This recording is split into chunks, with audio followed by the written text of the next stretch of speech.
Hello and welcome. This is rooflemonger, my friends. Today we're talking Street Fighter 6. You may have seen the recent trailer that went live that had Zangief, Lily, and Cammy, and we did talk about that already. There's a full breakdown on the channel already. You can find that linked at the end of this video. But today we're specifically talking about Lily. Lily, I think, is cool as heck. And seeing the big outpour of comments and interest in the trailer and seeing everyone talking about Cammy, and I'm like, how come nobody's talking about Lily? And then I remember it's because I'm a crazy person and I'm one of like the 3 T.Hawk fans in the world. So of course nobody's talking about Lily and everyone's talking about Cammy. So this video here is to educate you on what I believe to be some of the cooler aspects of the character and also her very direct links to T.Hawk. And if you don't know who T.Hawk is for whatever reason, imagine Zangief, but he could fly. We'll leave it there for now. Now, before we get to the direct gameplay details, one of the things I saw all over Twitter, YouTube, all that, is people asking, what do you call Lily's clubs? They're obviously very visually distinct and a massive part of her moveset, and well, I got an answer for you. As someone who owns one of these, well, you can just call it a club. A ball club if you want to be more specific. Lily's is a little bit more elaborate because it also doubles as wings for some of her moves. But yeah, it's just a club. You can find these all over North and South America, different styles, different makes. Sure, mine specifically is Great Lake style, Iroquois style, but yeah, they're just ball clubs. I've seen some people say gunstock club. That's a different kind of thing. You actually would find Nightwolf in Mortal Kombat using that kind of weapon. This is just a ball club. They are definitely not highlight sticks. So hey, now you know. Now, some other notes about Lily before we get to the direct gameplay stuff. Yes, as far as we can tell, she is indeed T.Hawk's daughter. According to the audio leaks, T.Hawk is her big papa. So I say, given the moveset, that's the link, and that's pretty much all we need to know. And obviously, she is also a member of the Thunderfoot tribe. And her stage, the one you're seeing right here, this is the Thunderfoot Settlement. Which, all those big power lines in the middle of your settlement there, I don't like that. That doesn't seem very good. Where I grew up in Quebec, I remember there being all sorts of lawsuits about the power lines being too close to the people's houses. But hey, whatever. If they're good with it, they're good with it. So now let's get into the gameplay aspects of things. Now, Lily is certainly her own character in the end, right? But there is a lot, and I mean a lot, of T.Hawk influence there. And it's more than just the surface level, like obvious stuff. But that said, let's dig into it here. So let's see the direct connections between Lily and T.Hawk, and let's start with the surface level obvious stuff. So first off, right out of the gate here, Lily is using one of T.Hawk's special moves, that is the Condor Spire. This was a move he got in Street Fighter 4, and he basically shoots himself at you like a living missile. Now, in the trailer, it's shown to you as like combo fodder, but it's actually an incredibly powerful tool in neutral. One of his best moves, straight up. He needs that move to live. So hopefully it has that same utility. Now, the thing you might notice that's a bit different here is Lily. Well, Lily's is multi-hitting, and it also knocks the enemy down to the ground. I think there's a good reason for it. No, it's obviously not an EX move because there's no glowing colors or anything like that. But I believe it to be her Condor Wind mechanic, in that she can get basically a tiny install, a small buff. She will get one wind-clad stock when she does the Condor Wind, and then you can burn the stock on supercharging one of her moves, and I think that's exactly what's right here in the trailer. Normally, for T.Hawk to get a knockdown on Condor Spire, it has to be from the EX version. It's the only possible way. And Lily, she's getting the knockdown off a non-EX version, so to me, that is the buff mechanic. Since it travels so far, at least with the buff, I don't think it'll be as usable as a poke, but without the buff, hopefully, you can use Condor Spire also as a neutral tool. Next up is the infamous Condor Dive. And just like the move before, since it's multi-hitting, I do believe this is powered by the Condor Wind. Normally a single hitting move, Condor Dive is what separated Zangief from T.Hawk back in the day, because T.Hawk had weird bursts of mobility that grapplers normally aren't supposed to have. He could just fly across the screen. That's a pretty crazy concept. So powerful enough on its own, absolutely, but then there's also the gimmicks. Like if you could aim it correctly, it would become an unseeable cross-up. And let me tell you from experience, you can steal a lot of games that way.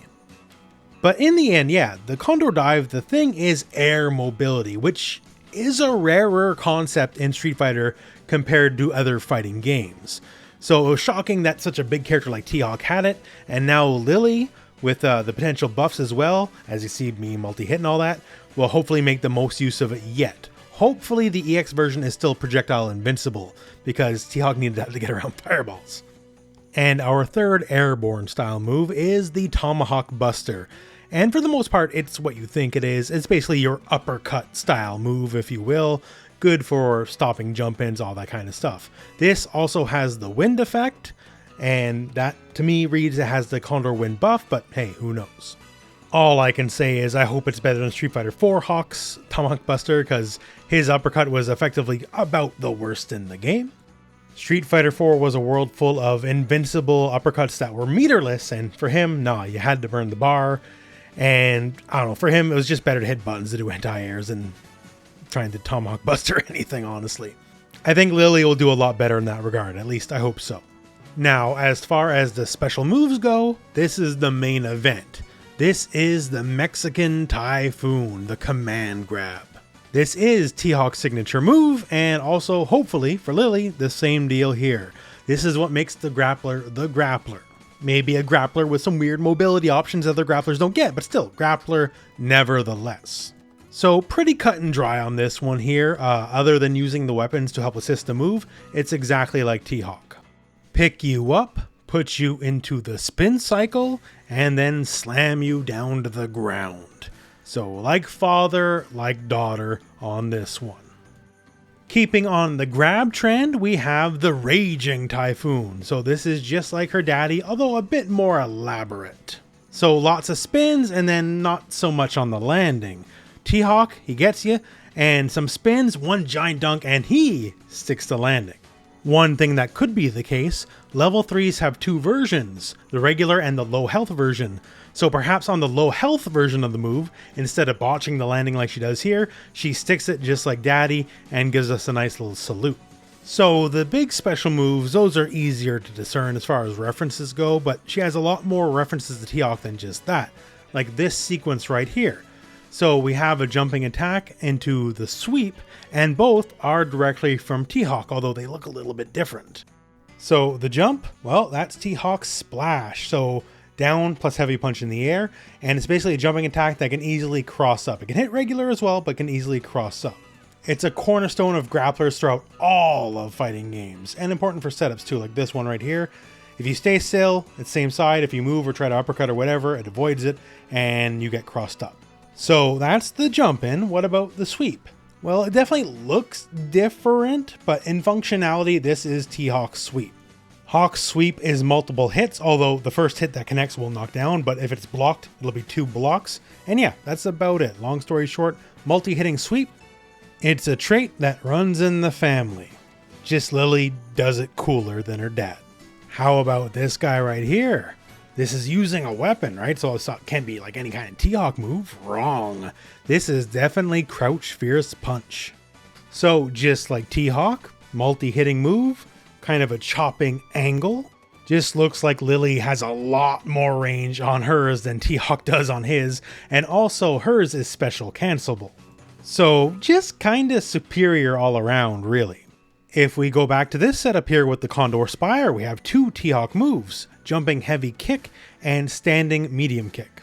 Now, to put it out there, I do think the animation looks a little bit more like T-Hawk's close heavy kick than the regular medium kick, but there's no close normals in Street Fighter 6, so I'm just assuming it's medium kick. Even in our big fancy dancy drive rush combo, we see some familiarity here. We have definitely T-Hawk's crouch medium punch. Swinging both arms out to the sides, it's pretty much unmistakable. Lily's version is probably better because it looks like it has a lot more range. The bonus of having weapons, I suppose, but yeah, so again, another T-Hawk move. Now, all this isn't to say that she's not her own character, right? Just that there's a lot of references to Big Daddy. Personality-wise, definitely night and day, as she's very silly and comedic, I would even say, whereas T-Hawk is, let's use the word stoic. When it comes to some of the unique stuff, we have things like this, I'm assuming target combo, and target combos T.Hawk could never. T.Hawk can barely regular combo as it is. The old boy is basically all single hits and neutral and the grab. That's basically it. You're not going to see him on the combo highlight video. That said though, that's potentially a trait she does inherit, the big single hits. We've seen quite a few moves in the trailer that seem to have some really respectable range, including this guy right here. This might be something as simple as Stand Fierce Punch, and also, whatever it is, Special Cancelable. The move where she swings down with both clubs, this is definitely a special move as we've seen it elsewhere in the trailer. As seen here, Special Cancelled from a completely different move. And this also looks like it has a lot of range, and well, frankly, this is a move that T.Hawk does not have. So she definitely has unique traits all to herself that's not inherited from T.Hawk. So besides setting up the grab, besides the usual Condor Dive, Condor Spire shenanigans, it looks like she will be a dominant neutral character, at least hopefully so. And of course with stuff like the supers here, this is a level 1 super breezing Hawk. This is completely unique to her. T.Hawk has absolutely nothing like this. T.Hawk just can't move this fast. But in the end, yeah, so this is a bit of an in-depth look at Lily, I suppose, for Street Fighter 6. T.Hawk is a character that's been near and dear to me for many, many years, and honestly, I never expected him to make it in Street Fighter 6 at all. So even if like an aspect of him, like Lily is, can make it in, that just makes me over the moon happy. I love it. There's definitely still a lot of unknowns, a lot of unknowns, and of course, over time, more trailers, more events, we'll get a much clearer picture of the character. Like with the other two characters she was revealed with, Zangief and Cammy, yo, Cammy's your basic rushdown character like she always is, and Zangief's still the primary pure / normal grappler, just maybe with a few new tricks, but still, once again, no mysteries. Lily being a new character that's heavily inspired by an old character, but still has new stuff, there's a lot to be learned yet. And my friends, well, I hope you'll stay along with the channel long enough so we can figure it all out together, because of course, naturally with this and all other Street Fighter 6 content, I'll be making videos all along the way. With that said, we're at the end of the video, so thank you very much for watching, hope this video has found you well, and go out and play some Street Fighter.